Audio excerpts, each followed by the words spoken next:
Assalamualaikum warahmatullahi wabarakatuh. Dalam video pembelajaran kali ini, kita akan membahas tentang masa kejayaan Islam. Nah, dari masa kejayaan Islam ini terdapat beberapa materi. Yang pertama adalah periodisasi sejarah Islam. Harun Nasution dalam bukunya yang berjudul Islam ditinjau dari berbagai aspeknya membagi sejarah Islam ke dalam 3 periode besar, yaitu yang pertama, 1. Periode klasik yang terjadi pada tahun 650 hingga tahun 1250 Masehi. Periode klasik merupakan periode kejayaan Islam yang dibagi ke dalam 2 fase, yaitu 1. Fase ekspansi dan integrasi yang terjadi pada tahun 650 hingga tahun 1000 Masehi. Yang kedua adalah fase disintegrasi, tahun 1500 hingga tahun 1250. Yang kedua adalah periode pertengahan yang terjadi pada tahun 1250 hingga tahun 1500 Masehi. Periode pertengahan merupakan periode kemunduran Islam yang dibagi ke dalam 2 fase, yaitu 1. Fase kemunduran yang terjadi pada tahun 1250 hingga tahun 1500 Masehi.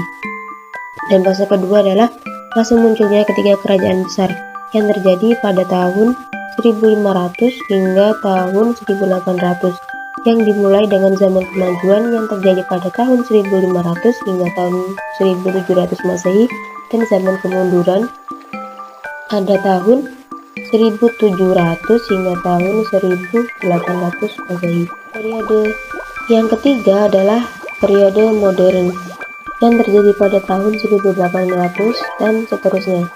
Periode modern merupakan periode kebangkitan umat Islam yang ditandai dengan munculnya para pembaharu Islam.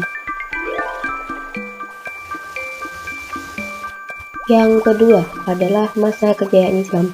Masa kejayaan Islam terjadi pada sekitar tahun 650 hingga tahun 1250 Masehi. Periode ini disebut periode klasik. Pada kurun waktu itu terdapat 2 kerajaan besar, yaitu Kerajaan Umayyah atau sering disebut Daulah Umayyah dan Kerajaan Abbasiyah yang sering disebut Daulah Abbasiyah. Masa Bani Umayyah, perkembangan Islam ditandai dengan meluasnya wilayah kekuasaan Islam dan berdirinya bangunan-bangunan sebagai pusat dakwah Islam. Kemajuan Islam masa ini meliputi bidang politik, keagamaan, ekonomi, arsitektur, sosial, dan militer. Sedangkan perkembangan Islam pada masa Bani Abbasiyah ditandai dengan pusatnya perkembangan ilmu pengetahuan.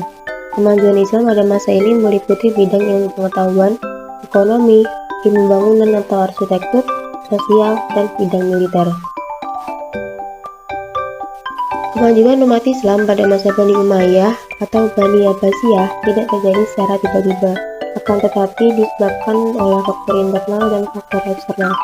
Yang pertama adalah faktor internal kemajuan Islam, yaitu 1. Konsistensi dan istiqomah umat Islam kepada ajaran Islam.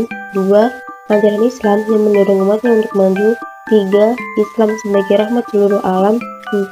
Islam sebagai agama dakwah sekaligus keseimbangan dalam menggapai kehidupan duniawi dan ukhrawi. Yang kedua adalah faktor eksternal kejayaan Islam. 1. Terjadinya asimilasi antara bangsa Arab dan bangsa-bangsa lain yang lebih dahulu mengalami perkembangan dalam ilmu pengetahuan. Pengaruh Persia pada saat itu sangat penting. Persia banyak berjasa dalam bidang pemerintahan, pengembangan ilmu filsafat, dan sastra. Adapun pengaruh Yunani masuk melalui berbagai macam terjemahan dalam banyak bidang ilmu, terutama filsafat. Yang kedua adalah gerakan terjemahan pada masa periode klasik. Usaha penerjemahan kitab-kitab asing dilakukan dengan giat. Pengaruh gerakan terjemahan terlihat dalam perkembangan ilmu pengetahuan umum, terutama di bidang astronomi, kedokteran, filsafat, kimia, dan sejarah. Selain faktor di atas, kejayaan Islam disebabkan oleh pula adanya gerakan ilmiah atau etos keilmuan dari para ulama yang ada pada periode klasik tersebut. Antara lain, 1. Melaksanakan ajaran Al-Quran secara maksimal. Al-Quran di dalamnya banyak ayat menyuruh kita untuk menggunakan akal untuk berpikir. Kedua, melaksanakan isi hadis. Banyak hadis yang menyuruh kita untuk terus-menerus menuntut ilmu, meskipun harus ke negeri Cina. Bukan hanya ilmu agama yang dicari, tetapi ilmu-ilmu lain yang berhubungan dengan kehidupan manusia di dunia ini. Yang ketiga adalah mengembangkan ilmu agama dengan berijtihad. Contohnya, ilmu pengetahuan umum dengan mempelajari ilmu filsafat Yunani Maka pada saat itu banyak bermunculan ulama fikih, tauhid, kalam, tafsir, hadis, ulama bidang sains yang termasuk ilmu kedokteran, matematika, optik, kimia, fisika, geografi, dan lain sebagainya. Yang keempat adalah ulama yang berdiri sendiri serta menolak untuk menjadi pegawai pemerintahan. Dari gerakan tersebut, muncullah tokoh-tokoh Islam yang memiliki semangat berijtihad dan mengembangkan berbagai ilmu pengetahuan, antara lain sebagai berikut. 1. Pada ilmu filsafat yang terdiri dari Al-Kindi, Al-Farabi, Ibnu Bajjah, Ibnu Tufail, Ibnu Sina, Al-Ghazali, Ibnu Rushd. Yang kedua adalah bidang kedokteran yang terdiri dari Jabir bin Hayyan, Buraim bin Ishaq, Tabib bin Qurra, Ar-Razi atau Razes.